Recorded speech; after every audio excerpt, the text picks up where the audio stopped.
Et bonjour à tous, c'est Chess Market et on se retrouve aujourd'hui le jeudi 12 décembre 2024 pour une vidéo un peu spéciale sur le BTC et les altcoins. Alors avant de démarrer cette vidéo, comme d'habitude, petit disclaimer, ceci n'est pas un conseil d'investissement. Ne vous basez pas uniquement sur mes vidéos pour vos trades ou vos investissements, ce ne sont pas du tout des conseils, ce ne sont que mes propres analyses qui ne regardent que moi. Voilà, donc maintenant que le disclaimer est fait, je sors cette vidéo qui va être un peu courte, je pense, parce que j'ai repéré des superbes opportunités de trade sur les altcoins, euh, notamment avec ce qui s'est passé là les 2 derniers jours. On a pas mal dégonflé, on a pas mal nettoyé le marché. Et je pense qu'on va avoir droit pour les prochains jours qui suivent à un super momentum sur les altcoins, super mouvement haussier. Pourquoi? Parce que tout simplement, tant que le Bitcoin ne gagne pas sa bataille, comme on voit là sur l'écran, des 100 000 dollars, tout simplement, en fait, le marché, qu'est-ce qui se passe? Bah, le marché, au fait, vulgairement, il se fait chier hein, sur le Bitcoin. Donc, qu'est-ce qu'il fait? Et ben, il se rabat sur les altcoins. Et comme on voit, on fait des journées à, comme par exemple à l'heure où je tourne la vidéo, 25% sur AAV, 16% sur Link, quasiment 20% sur Bend.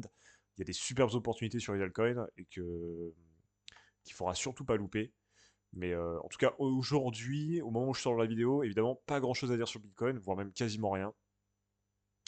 On est actuellement, on a clôturé hier au-dessus des 100 000, à 101 000 exactement, hein, 101 K, 101 000.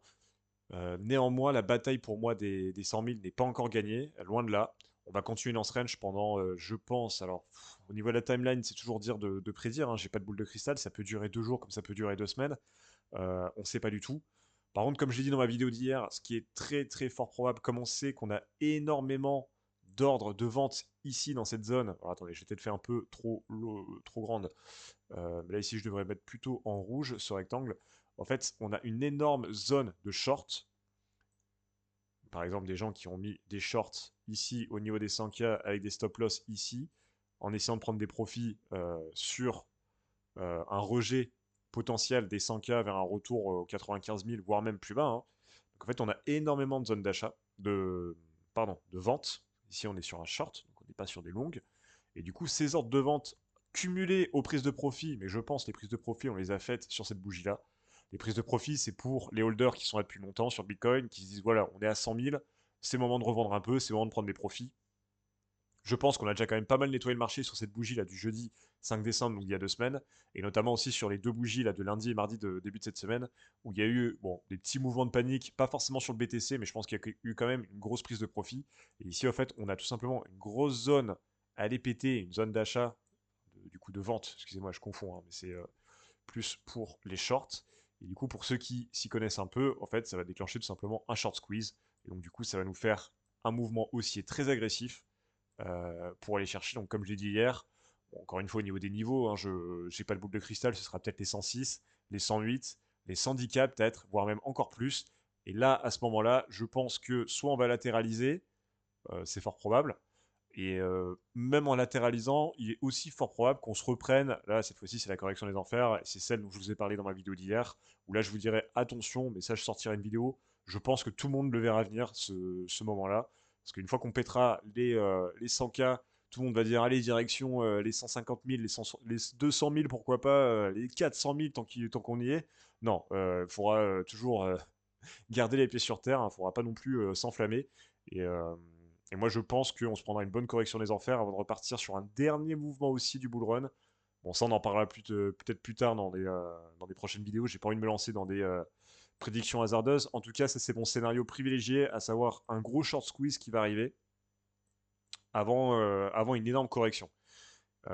Ou alors, tout simplement aussi, hein, c'est un autre scénario, je vous en ai parlé hier, qu'on revienne corriger directement, hein, c'est-à-dire qu'on perde finalement cette bataille des 100 000 et que finalement on revienne dans des niveaux très très bas, à savoir, oula, hop, un niveau que j'avais dessiné tout en bas, ouais, c'est celui-là, c'est le niveau des 83 000, qui n'est pas forcément le niveau qu'on va aller chercher, on peut aller chercher bien plus bas, on pourrait aller chercher la Tenkan Monthly par exemple, à 76 000, on pourrait aller chercher cet autre niveau pardon, de Kijun à 79 000, pourquoi pas, c'est pas impossible, hein.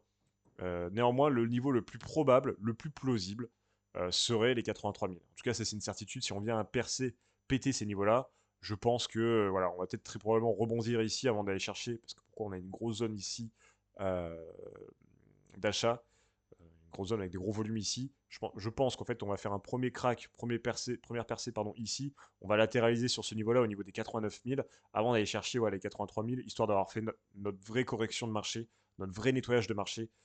Mais pour l'instant, pour moi, on n'a toujours pas fait un nettoyage, en tout cas sur Bitcoin. Donc, comme je vous ai dit hier, hein, je vous laisse imaginer ce que ça donnerait sur les altcoins. Euh, mais bon, en attendant, pas grand chose à dire hein, sur Bitcoin. Tant qu'on est dans cette zone-là, moi je ferai pas d'analyse hein, sur Bitcoin. Il n'y a rien à faire, il n'y a rien à dire. On croise les doigts, évidemment, hein, comme je suis avec vous. Hein, on croise les doigts pour que le BTC gagne cette bataille. Mais en tout cas, pour l'instant, pas de. Il y a pas de direction claire, nette et précise, en tout cas sur Bitcoin à minima à court terme. Donc pourquoi je fais cette vidéo? Tout simplement parce que j'ai envie de reprendre donc l'analyse que j'avais faite sur AAV hier. AAV, voilà, on avait cette target au 350 pardon, et au 374 qu'on est en train de péter, mais je pense qu'on va clôturer en dessous. Là, c'est les bougies, bougies en daily, pardon. Alors, je vous ai dit hier, attention, je pense que c'est pas encore le bon moment pour rentrer. Ouais, effectivement, on aurait peut-être dû. Mais encore une fois, c'est toujours facile de faire l'histoire après la bataille. Moi, personnellement, j'y serais pas rentré, trop risqué. Surtout après les 2 journées qu'on venait de faire sur les altcoins. Surtout que si on regarde au niveau du RSI, on est fortement en surachat. On est quand même à 83. Alors, ça ne veut pas dire qu'on n'a pas de jus pour repartir à la hausse. Attention, on peut repartir encore à la hausse. Moi, j'y crois pas trop. Je pense que le plus probable, c'est qu'on clôture juste en dessous de ce niveau. Alors, attendez, hop, je vais juste baisser le RSI. On clôture juste en dessous, donc au niveau des 374, hein, c'est ça, hein, ouais, 374, et qu'on vienne latéraliser doucement, voilà, histoire que le RSI dégonfle un peu, que les volumes dégonflent un peu, et avant de repartir très probablement à la hausse.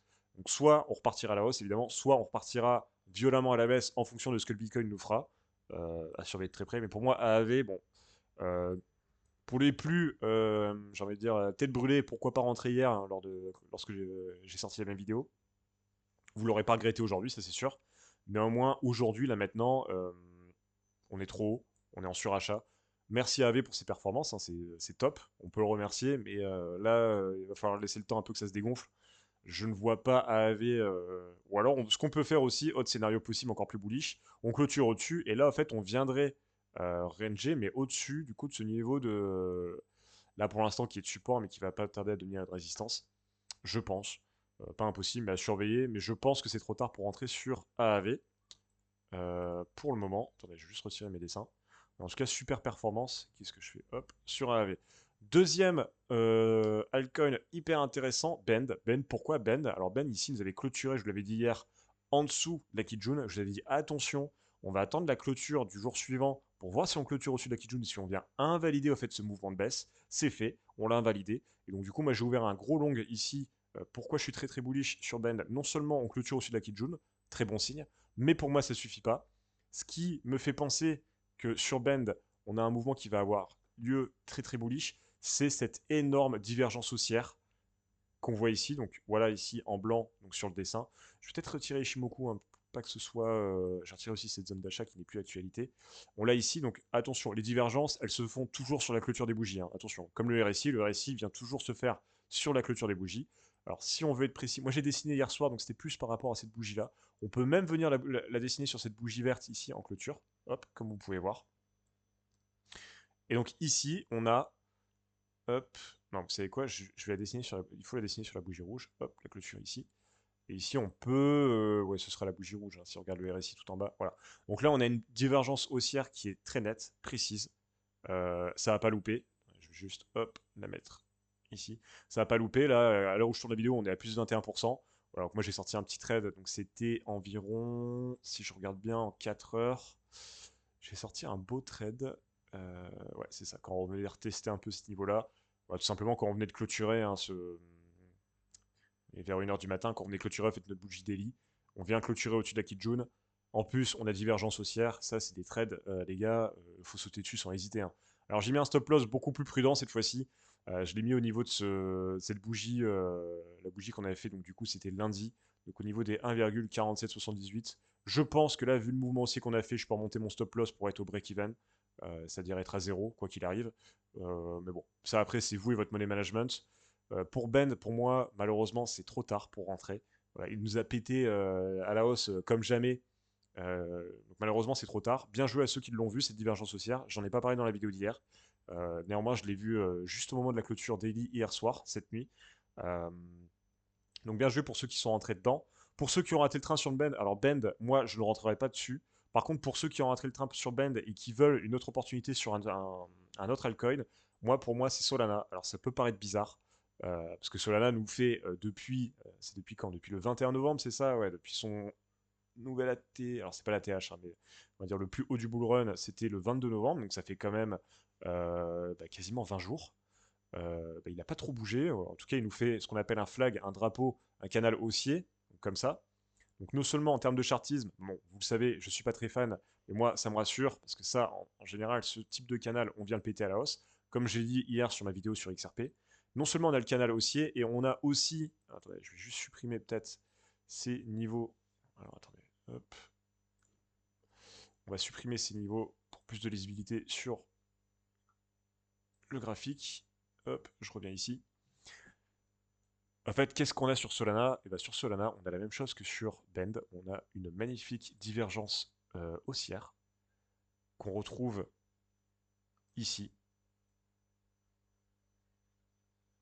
Ouais, ici. Alors celle-là, elle est très très longue. Donc ça veut dire quoi? Alors, ça va peut-être pas dire grand-chose. Moi, je l'interprète comme plus c'est long en termes de timeline, plus la PT va être énorme sur Solana. On a une énorme divergence haussière qui est clairement validée parce qu'on a clôturé donc déjà la bougie d'hier. On l'a au niveau du RSI, on a clôturé ici. On a une énorme divergence haussière. La target des 400K, des 400K, j'aimerais bien sur Solana, mais la target des 400 dollars sur Solana est largement atteignable. En tout cas, son ATH, à prendre avec des grosses guillemets, pardon, son ATH de bull run, donc ici, je ne sais pas si on peut l'appeler ATH, hein, mais son plus haut depuis la hausse du bull run, depuis l'élection de Donald Trump, est largement atteignable. Donc ça nous fait une target ici à, bon, je vais prendre au niveau de cours du prix actuel, 13%. C'est vraiment pas mal. Alors au niveau du ratio, c'est peut-être pas dingue, mais pour moi, on va chercher des targets qui sont beaucoup plus hausses. Pourquoi? Parce qu'avec ce niveau de divergence là énorme qu'on a sur Solana, c'est une opportunité, je vous le dis, on ressortira cette vidéo dans... Allez, j'ai pas envie de me mouiller au niveau des timelines, mais d'ici une semaine, 2 semaines, voire même d'ici Noël, Nouvel An, et on se dira, mais pourquoi je suis pas rentré sur Solana avant? Eh ben, parce que vous avez regardé cette vidéo, là vous allez rentrer, il faut y aller, ça va faire comme Bend, ça va péter à la hausse là les gars, Solana, je pense que vous n'êtes pas prêts, on va se prendre un plus, je sais pas combien de pourcents, alors on va peut-être pas atteindre les 400 dollars tout d'un coup, mais je pense qu'on a des superbes performances, on a un super point d'entrée ici. Allez-y sans hésiter et mettez un stop loss quand même assez large. Laissez bien du bruit au marché pour ces mouvements. Mais là, sur Solana, on a une opportunité qu'il faut. Je pense c'est une des dernières qu'on peut choper sur Solana euh, avant la fin du bull run. À voir. J'espère pas, mais je pense qu'en tout cas, ce sera une des dernières sur Solana. Donc voilà, c'est la fin de cette vidéo. Je vous ai présenté les petites opportunités donc, de trade sur les altcoins. Il y en aura d'autres qui vont venir, donc forcément, je sortirai une vidéo très probablement demain ou ce week-end si je vois d'autres opportunités sur les altcoins.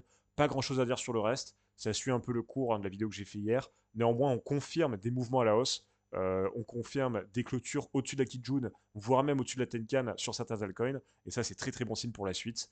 Donc, gardez quand même à l'esprit que le Bitcoin doit gagner sa bataille des 100K avant que le marché prenne une décision. Néanmoins, tant qu'on range dans ces 100K, c'est-à-dire tant que le marché s'ennuie et reste indécis dans cette zone-là, les liquidités, en attendant, elles se déversent sur les altcoins. C'est très bon signe et ça fait faire des performances de dingue sur les altcoins qu'il faut choper dès maintenant. Voilà, c'était Chess Market. Ciao.